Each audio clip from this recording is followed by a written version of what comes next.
Welcome to Police Strategy TV. Today I have with me Alfred Hitchcock, who is the Chief Constable of Bedfordshire Police. Welcome, Alfred. Hello. Alf, you're Chief Constable of Bedfordshire Police. All police forces have gone through huge challenges in recent times and still facing huge challenges ahead.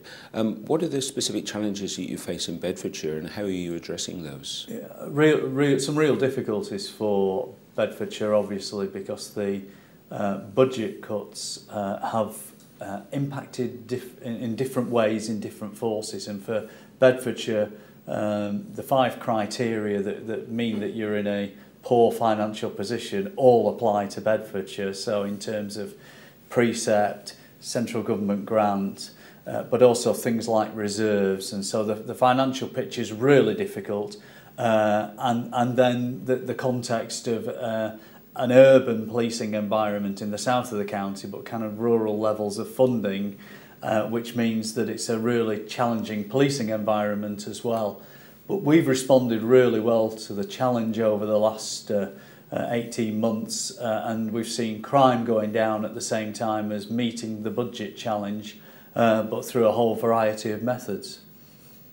And so what particular strategies and methods have you used to reduce the budgets and to take on the challenges you've described? The key things we've done are, first of all, to be very clear that we're here to fight crime and protect the public. So get very focused on what is our core purpose. What we've then done is also to realign the resources to that core purpose, and we've done a restructure of all the operational policing and then the whole of the back of the house. But that also means making some tough decisions using models of threat, harm and risk of things we're not going to do anymore. So some difficult conversations with partners around things that we simply financially can't do. And then on the other side of it, there are bits of policing that the public don't see that we've collaborated on with both Cambridgeshire and Hertfordshire, and those have given us some big savings, some cash, some capability and some capacity, which has really helped in driving out some of the costs. So could you please describe how this three-force alliance is working?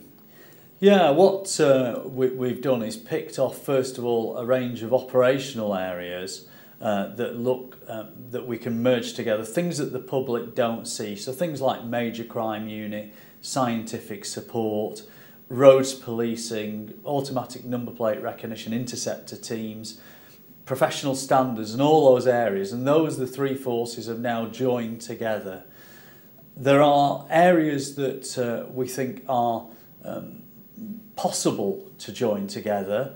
And we're looking very clearly at things like command and control and criminal justice, and those are kind of next on the agenda.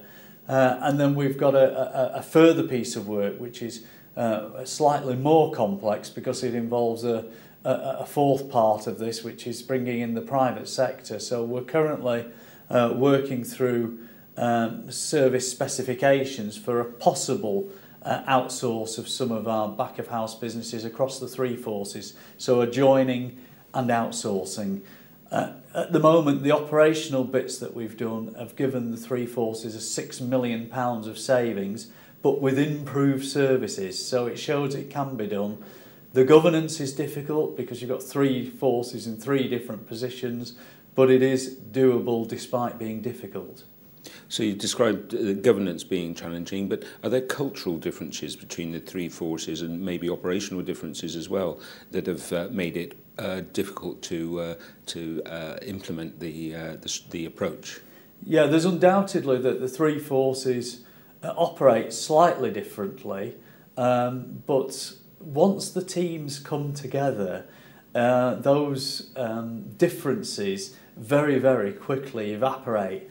So the way that our major crime units deal with homicides are very similar, working to the manuals, but have slight nuances, slight cultural differences, slightly different ways of doing things.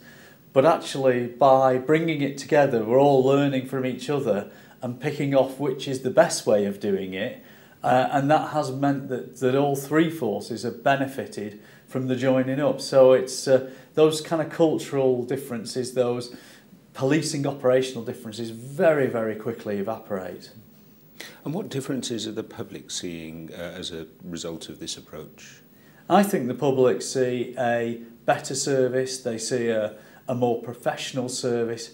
In terms of Bedfordshire, for example, previously when we had a homicide, we would draw detective resource from our local policing areas to support a central team. Now we have a standing army, for want of a better expression, with Hertfordshire and Cambridgeshire, and that standing army are available to deal with a murder, whether it's in Peterborough or it's in Bedford or Luton, or whether it's down in Hertford or Hatfield. So wherever it is in any of those three counties, we have that resource available to go and deal with those types of incidents. It's also helped us with some very serious inquiries. For example, last year within Bedfordshire we did an inquiry into slavery cases, which meant we needed some very highly qualified, very skilled detective resource, and we'd got it within the major crime unit to call on. So people are seeing a more professional and better way of doing it at a cheaper cost. Alfred Hitchcock, thank you very much for your time. Thank you.